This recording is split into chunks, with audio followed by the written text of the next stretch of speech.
Amici sportivi, appassionati di calcio, ben ritrovati anche questa sera con Sport in Casa, puntata speciale dedicata al campionato di seconda categoria, ma dedicata a una società in particolare che l'anno scorso ha messo in campo una cavalcata straordinaria, 10 vittorie consecutive, riuscita ad arrivare a un passo dal sogno chiamato scudetto tra virgolette, quindi un passo dalla vittoria del campionato, ma una squadra ambiziosa che ha progetti ambiziosi anche per il futuro. Parliamo del San Pietro di Rosà. Per parlare del San Pietro, per parlare delle Pantere arancionere, è qui con noi questa sera il direttore sportivo del San Pietro, Alessandro Briano. Buonasera direttore. Buonasera Alex, buonasera.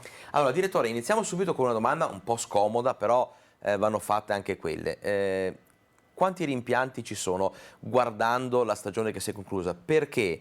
Perché il San Pietro non è partito benissimo, però poi è stato un crescendo continuo e si è arrivati veramente a toccare con mano la possibilità di vincere il campionato, guardandosi un po' alle spalle, campionato vinto dalla Stella Azzurra Sant'Anna, guardandosi alle spalle, c'è il rimpianto di aver buttato via un po' troppi punti all'inizio della stagione?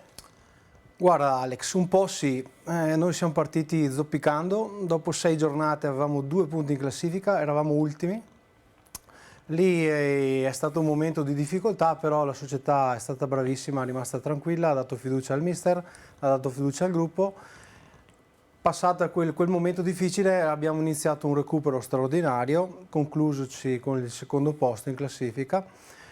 Avevamo una squadra attrezzata per vincere, non ci siamo riusciti, lo prendiamo come spunto per migliorare per l'anno prossimo.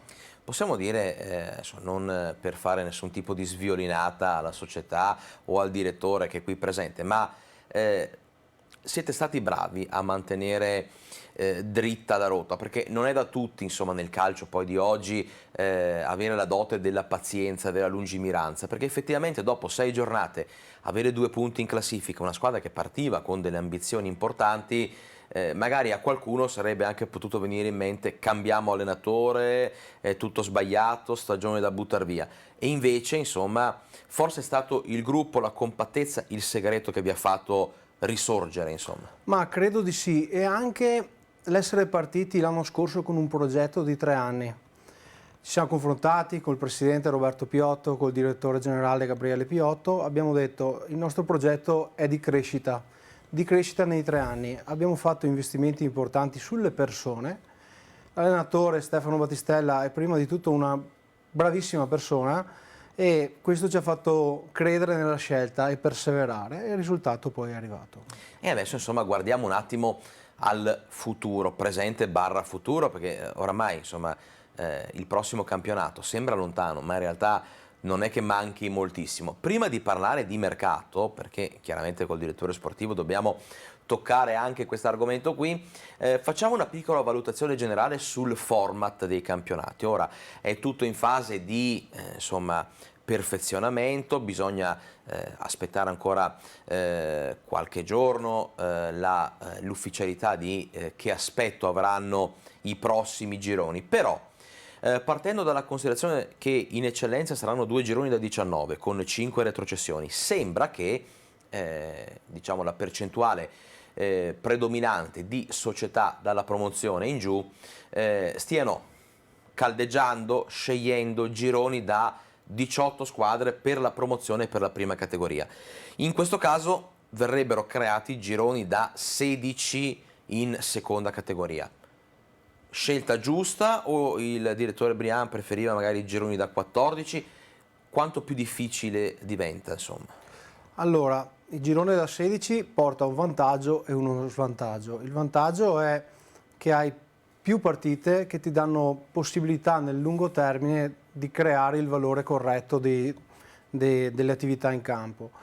Lo svantaggio è che su 16 squadre la promozione è solo per la prima in classifica, dunque il margine di errore in quel caso si riduce. Però a mio modo di vedere migliore è la scelta di 16 squadre rispetto alle 14.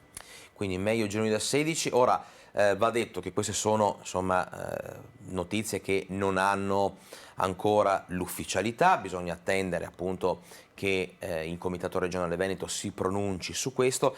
Va detto anche che il Comitato regionale sta valutando, ha già pronto il cosiddetto piano B, cioè nel caso di peggioramento della situazione da qua, e ci auguriamo proprio di no, all'inizio del campionato c'è la possibilità di ridisegnare tutto in gironi più elastici, più gestibili da 14, come insomma avvenuto nella stagione che ci siamo lasciati alle spalle. Però vi terremo informati proprio giorno per giorno sugli sviluppi anche di tutte le decisioni che riguardano il format dei prossimi campionati. Detto questo, direttore, parliamo di mercato, perché se l'ambizione è fare bene l'anno prossimo, fare bene con tutti gli scongiuri e le scaramanzie del caso, insomma vuol dire arrivare in alto, molto in alto. Che mercato sta facendo il San Pietro Rosà? Allora, noi partiamo da una base di squadra molto buona, dunque siamo partiti dalle riconferme dei nostri ragazzi, la squadra è stata riconfermata all'80%, il 20% dei ragazzi, chi smette per limiti di età, chi ha preso altre strade. Questo comporta che siamo andati sul mercato per cercare di colmare questo gap numerico. Abbiamo fatto fino adesso 6 acquisti di ragazzi che firmeranno il 1° la distinta, come si può fare. Abbiamo preso 5 ragazzi da categorie superiori e uno bravo, molto bravo dalla seconda categoria. Abbiamo cercato di alzare ancora di più il livello tecnico della squadra. Sicuramente partiamo con le idee chiare per fare un campionato di vertice. Abbiamo preso anche ragazzi che siano abituati a vincere, perché ci diano la mentalità che magari l'anno scorso ci è mancata. Assolutamente. Direttore, da intenditore di calcio e da acuto osservatore ti chiedo che calcio c'è stato quest'anno. È stato il primo campionato, diciamo, dell'era post-Covid. Ora, ripeto, in questa trasmissione qua non ci sono virologi, non ci sono scienziati, non ci sono medici, si parla di calcio, si parla di sport a 360 gradi. Quando parliamo di post-Covid è chiaro che non vogliamo così trascurare che il Covid c'è ancora, che i contagi sono in aumento e che sicuramente magari ci potranno essere delle difficoltà, però noi restiamo in questo quarto d'ora nella nostra bolla del mondo dello sport e allora trattiamo anche diciamo con un certo approccio tutto quello che riguarda il Covid. Detto questo, l'anno scorso, primo campionato che si è completato, diciamo. Quest'anno, al di là di tutto, insomma, ci sarà, secondo te, direttore, uno scatto in avanti? Migliorerà la qualità del calcio che si andrà a vedere anche in seconda categoria? Insomma, che idea ti sei fatto? Allora, questi 2 anni hanno segnato parecchio dei ragazzi, specialmente quelli del 2000, 99, 2001, perché hanno perso anni di crescita importanti. L'anno scorso il livello della seconda categoria, al di là delle 4-5 squadre che erano davanti, non ho visto un livello altissimo, ok? Anche a livello proprio di competitività, di senso di voglia di vincere.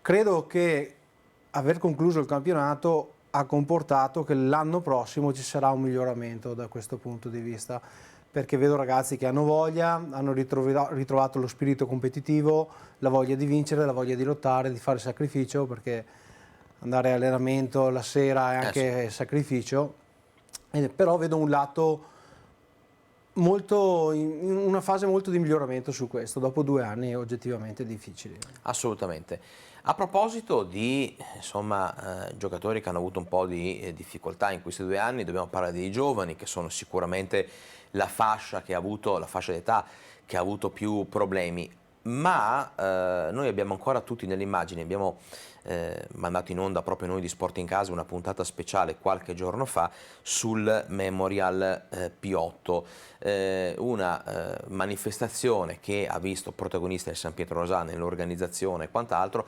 Gli impianti della società hanno ospitato i pulcini, se non sbaglio, di Esatto. numerose squadre professionistiche che hanno dato vita a una giornata straordinaria. È stato veramente bellissimo vedere tutta quella gente e tutti quei bambini colorare, diciamo, il terreno di gioco. che cosa ci si porta dentro di quell'esperienza? Perché il calcio aveva bisogno di immagini come quelle. Quella è un'esperienza che ti dà tutto, ti dà soprattutto entusiasmo, perché i ragazzi di 7-8 anni, vedere la passione con cui giocano, è quello che ti dà la spinta per continuare a fare volontariato, perché noi della società sportiva facciamo del volontariato verso i ragazzi, cercando di dargli strutture adeguate, di dargli comportamenti adeguati, di crescita personale. E i ragazzi piccoli sono quelli che ti danno la forza e l'energia per poter fare questo, perché loro vedono, anche quando vedono un ragazzo della prima squadra che gioca in seconda categoria, per loro è vedere un adulto che gioca, lo guardano con gli occhi luccicanti. Sì. Di quella giornata è stato molto molto bello che i ragazzi delle juniors del San Pietro siano stati partecipi, abbiano fatto loro gli arbitri del torneo. E questa è una cosa importante, vedere ragazzi di 17, 18, 19 anni che trascorrono il sabato pomeriggio in un campo a insegnare ai ragazzi più piccoli le regole del gioco, è stato meraviglioso. Noi anche sulla juniors del San Pietro ci crediamo tanto. Quest'anno abbiamo fatto esordire in prima squadra 3 2004, vuol dire ragazzi che avevano 17 anni, e questo ti fa vedere il futuro. Okay? Quest'anno 2 ragazzi del 2004 partiranno già inseriti all'interno della prima squadra, perché dobbiamo guardare al futuro, e il futuro passa dai giovani. Assolutamente. E allora siamo arrivati quasi alla fine, insomma, di questa chiacchierata con Alessandro Brian. Ultima domanda, così insomma a bruciapelo, quali potrebbero essere le avversarie più agguerrite per la prossima stagione? Guarda, da quello che sento un po' le voci di mercato del Bassanese, sicuramente l'Arsenal Cusinati era un'ottima squadra e si è rafforzata, il Santa Croce ha un organico e un gruppo strepitoso, l'ha mantenuto quasi tutto, dunque saranno protagonisti. A mio modo, l'anno scorso c'era una gran squadra che non si è espressa bene, è stata l'Ezzelina, che secondo me quest'anno farà bene, e poi le voci di corridoio dicono di un travettore protagonista del mercato con acquisti importanti. Anche sembra, perché l'ufficialità non c'è, ma che il capocannoniere del girone G sia finito nelle file quindi, del insomma, Transvector. Botti di mercato che renderanno sicuramente interessante il prossimo campionato di seconda categoria. Voi sapete che noi li seguiamo tutti e quindi insomma vi terremo aggiornati sul mercato per quello che riguarda insomma questa lunga estate che ci preparerà alla prossima stagione, e poi chiaramente ogni sera per parlare di calcio dilettantistico quando insomma rinizieranno i campionati e le edizioni ufficiali. Io ringrazio Alessandro Brian per essere stato in nostra compagnia. Grazie direttore. Grazie a te Alex. A posto. No, magari voleva un saluto particolare il direttore. Io ringrazio la società, ringrazio il San Pietro Rosà per la disponibilità e la collaborazione. Appuntamento con tutti voi, lo sapete, poco prima delle 20, dal lunedì al sabato. Ringrazio Fabio Verin in regia. Appuntamento a domani.